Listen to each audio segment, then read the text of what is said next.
This is Children's Health Checkup, where we answer parents' most common questions about raising healthy and happy kids.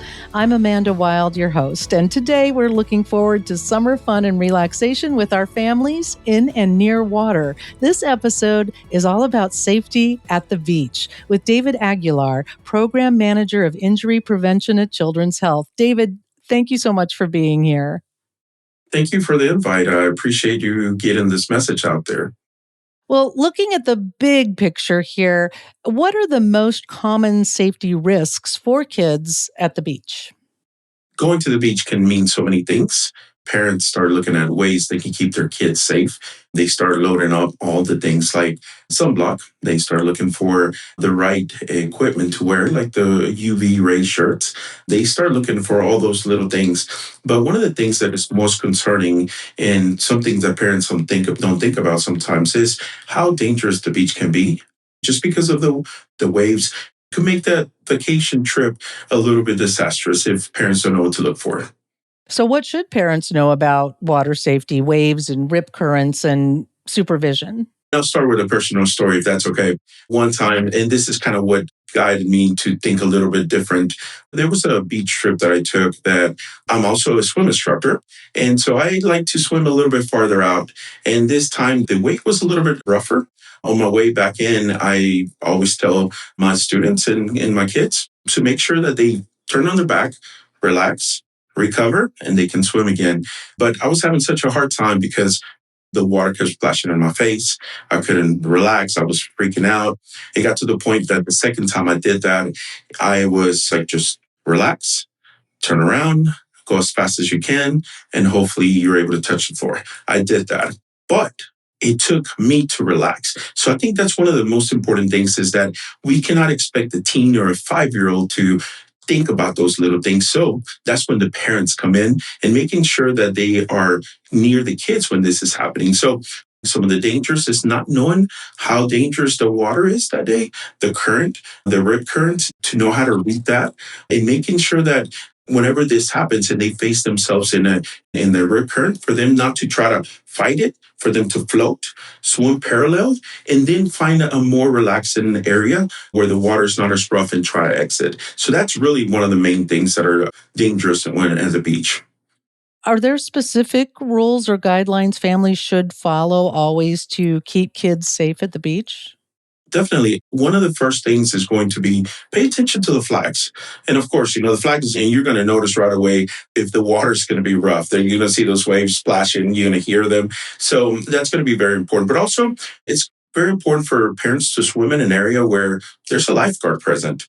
The lifeguard is there to rescue. However, parents also need to pay attention to their kids while they're in there, making sure that they use the right equipment. If the child is a non-swimmer or a new swimmer, the proper Coast Guard approved life jacket will be beneficial. And also setting some rules, making sure the kids don't wander off, making sure that they only go waist deep high.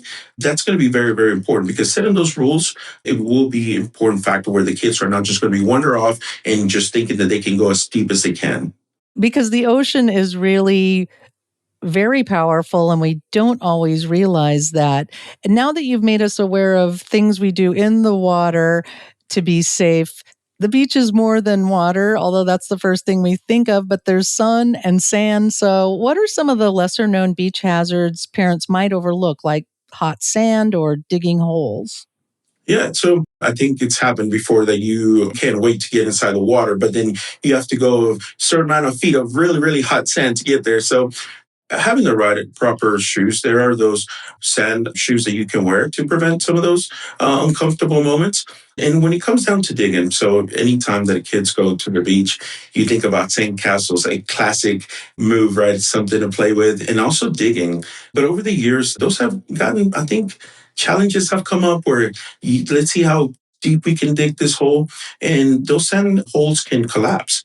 We've heard stories about, that collapsing kids or teens. And so very dangerous. So one of the things we recommend is just to only dig as high as the kid's knee, because that we know that it's going to be safe. Also, whenever they're done playing with this, for them to cover the holes, because other people or beach walkers may be going by and not realize that there's a hole and they can fall themselves. So Enjoy it, have fun, but let's do it safe. Really good guideline about the measurement, too.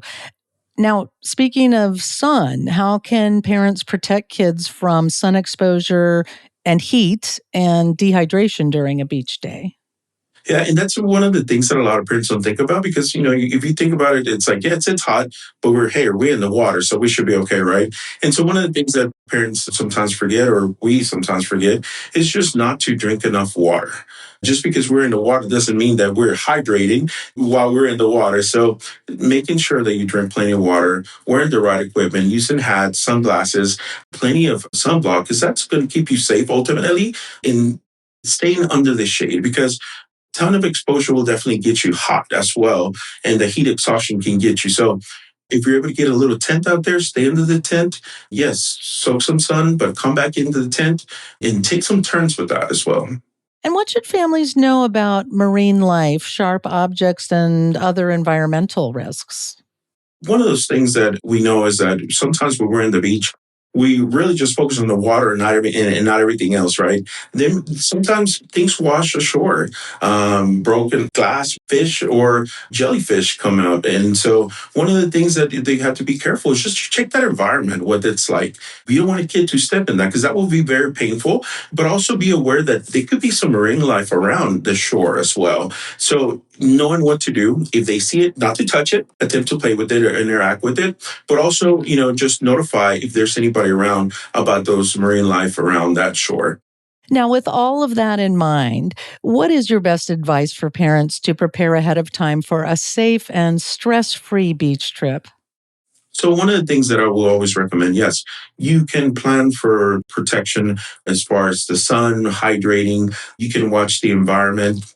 You can set the rules as far as making sure the kids are not going deep and all that. But here are the best practice recommendations that we make. It's never allow the kids to swim by themselves. Always use a buddy system. If they're not a good swimmer or a poor swimmer, to make sure that they wear a Coast Guard approved life jacket. Floaties and other flotation devices that are not approved, they clearly specify that they are not a life-saving device. Nothing replaces parent supervision. So one of the things that it's easy to think about is if you cannot reach them, you cannot save them. So one of the things that we always say is, you know what?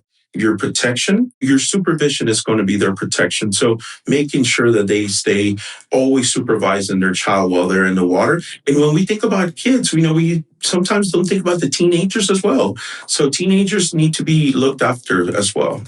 This is really helpful information, good reminders, and some new information to remind us that when you equip yourself with the knowledge and precautions, you can have a perfect or almost perfect day at the beach. David, thank you so much. No problem. Thank you. And again, thanks for getting this message out there so the kids can have a great and fun summer. David Aguilar is a program manager of injury prevention at Children's Health. For more summer safety tips, visit childrens.com/summer safety. Thank you for listening to Children's Health Checkup. If you found this podcast helpful, please rate and review and share the episode, and please follow Children's Health on your social channels.